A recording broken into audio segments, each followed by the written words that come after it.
Je disais l'autre jour, lors du lancement ou de la clôture de la semaine des Dara, que, en réalité, nous avons fait la vision 2050, qui peut porter une partie de nos aspirations de restructuration ou de remise en cause fondamentale du modèle, mais sur le plan économique, sur le plan financier, sur le plan des politiques, d'un certain nombre de politiques publiques.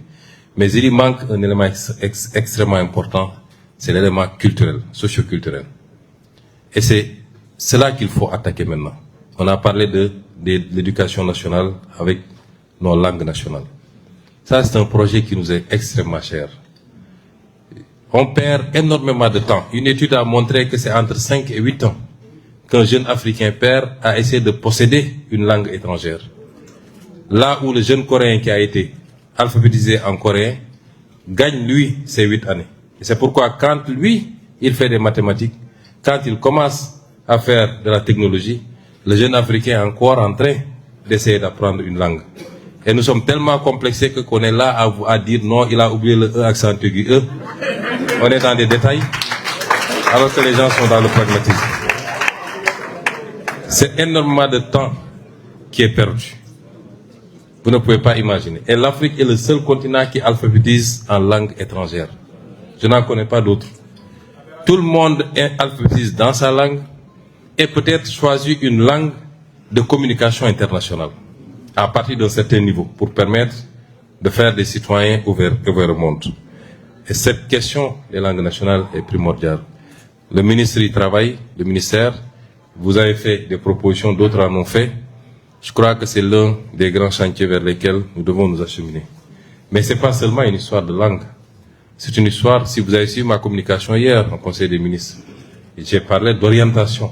Notre pays a besoin de scientifiques, il a besoin de techniciens. On n'en produit presque pas, presque. Rapporté à la population, c'est famélique. Et on ne peut pas construire un développement sur de la littérature seulement. C'est bien, mais c'est largement insuffisant. Et ça, c'est un des défis également de notre système d'éducation. La question des infrastructures vient après. Évidemment, l'ambition est là. Il faut que nos enfants puissent être alphabétisés, éduqués dans des meilleures conditions possibles. C'est un processus qui rejoint toutes les autres préoccupations en termes d'offres de biens et de services publics. C'est la santé, c'est l'éducation nationale, c'est les infrastructures sportives, etc., etc. Mais c'est un gap cumulé ou accumulé pendant 65 ans qu'il nous faut rattraper. Ça va se faire méthodiquement. Pas tel que ça a été fait jusqu'à présent, en trompe-l'œil, et au détriment de la stabilité budgétaire et financière de ce pays, mais ça va se faire méthodiquement, sérieusement, avec l'ensemble des couches de la population nationale. L'éducation nationale n'échappe pas à cette préoccupation. Nous savons qu'il y a encore énormément à faire en termes de salles de classe, en termes de table-banc, en termes de conditions de vie et d'existence des enseignants. Sur ce volet, je voudrais également vous rassurer, vous, et à travers vous, tous les enseignants du Sénégal.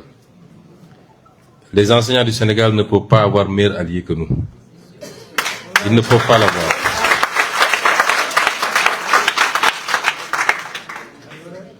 Je suis convaincu qu'il n'y a pas de considération politique ou politicienne dans ce qui se passe.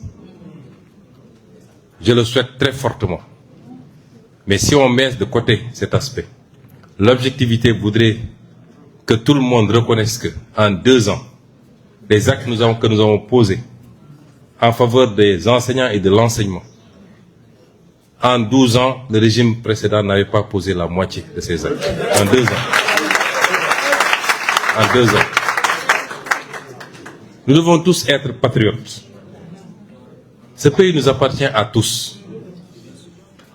Et un intellectuel, je parle d'un intellectuel, et je considère que tous ceux qui sont dans cette salle, et tous les enseignants le sont, un intellectuel ne peut pas être face à une réalité qu'on lui démontre, qu'on lui présente, parce que nous n'avons rien à cacher, nous sommes une maison de verre, sur la situation du pays, sa capacité, ce que nous pouvons, ce que nous ne pouvons pas, tout de suite, dans 6 mois, dans 1 an, dans 10 ans.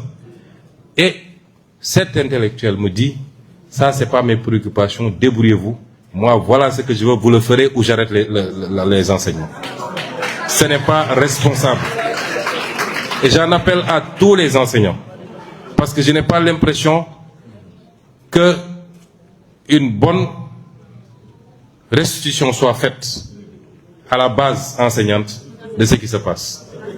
J'en appelle à tous les enseignants. Nous sommes une maison de verre. Et écoutez les relations qu'on fait, des discussions que nous avons avec vos leaders. Et vous comprendrez que nous avons énormément fait. Nous allons continuer à faire. Tous les engagements que nous avons pris, s'il plaît à Dieu, nous les respecterons. Sur un mandat de 5 ans, en 2 ans, on a fait plus de la moitié des engagements.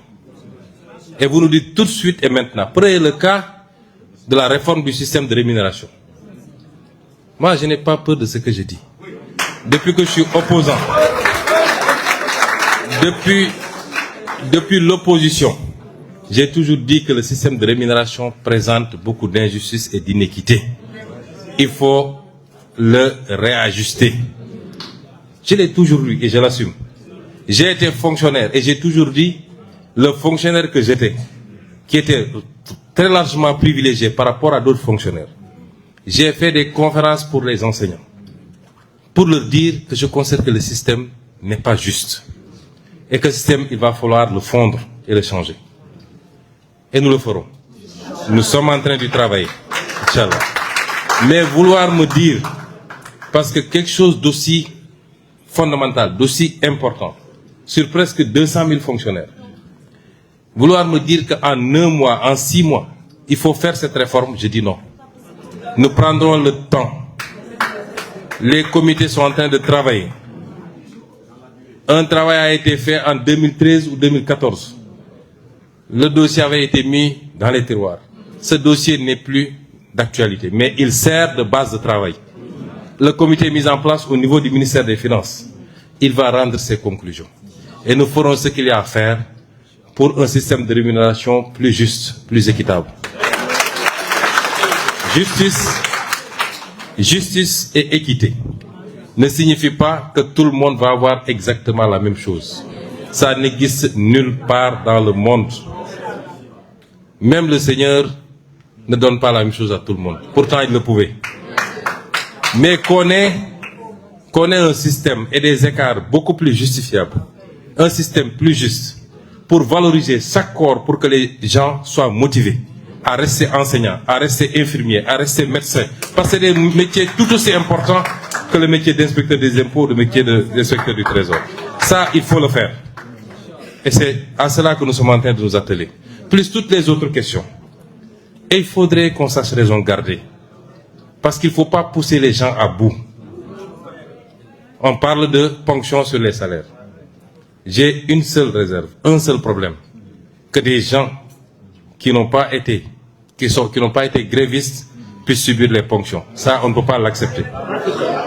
Et j'ai donné des instructions fermes au ministre de l'Éducation nationale. Et je l'ai rappelé hier en Conseil des ministres. Qu'il m'est parvenu que des enseignants qui n'avaient pas fait de grève ont subi des ponctions. Vérifiez-moi ça et restituez à ces enseignants leur dû si effectivement ils n'ont pas fait de grève. Mais en dehors de cette réserve, il faut qu'on s'entende sur une chose. Quand un enseignant exerce son droit légitime de dire je vais aller en grève, malgré tout ce qu'on a mis sur la table, et au détriment des petits qui n'ont rien fait eux, de leur avenir et de leur scolarité, il assume sa responsabilité et il le fait en vertu d'une base légale que nous connaissons.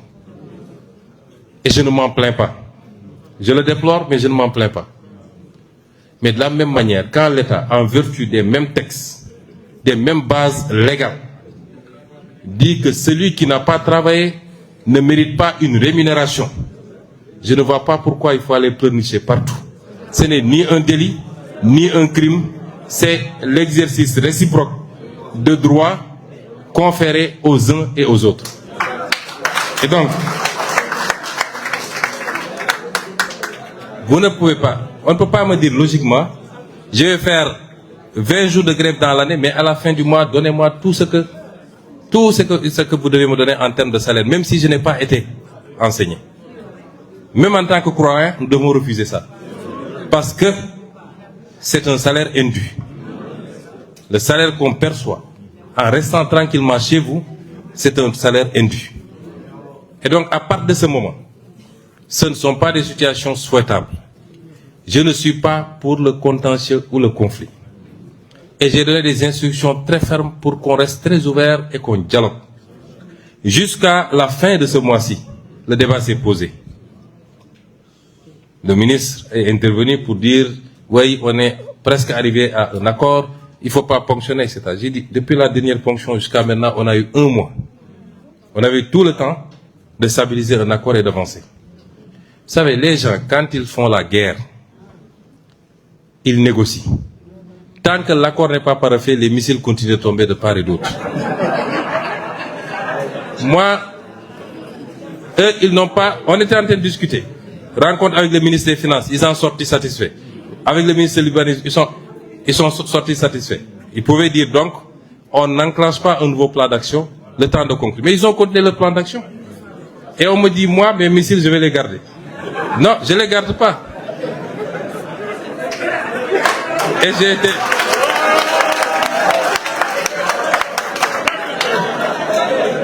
Et j'ai même été plus loin. J'ai même été plus loin. J'ai été plus loin. J'ai dit au ministre, même après ça, c'est pas un chantage, je ne fais jamais de chantage. C'est de la compréhension. J'ai dit, même après ça, s'ils viennent conclure, je vais moi-même donner des instructions pour qu'on restitue les retenues. Même après ça. Mais il y a un délai, hein. Il y a un délai, c'est pas... Il y a un délai. Au bout des 10 jours, c'est caduc. Au bout des 10 jours, c'est caduc. C'est une offre avec un délai de péremption. Mais ce que je veux dire par là, chers enseignants, ce que je veux dire par là, c'est nous dans nous. Nous sommes tous Sénégalais. Ce pays, il faut qu'on le construise. Il y a beaucoup de remous, mais en réalité, le plus gros des remous, c'est des manifestations de résistance à la dynamique de changement fondamental, structurel, méthodique que nous avons enclenché. Certaines manières de faire dans le passé ne peuvent pas continuer. Après, il y aura toujours des soubresauts, mais je peux vous rassurer que personne ne nous aura à l'usure. Personne ne nous aura à l'usure.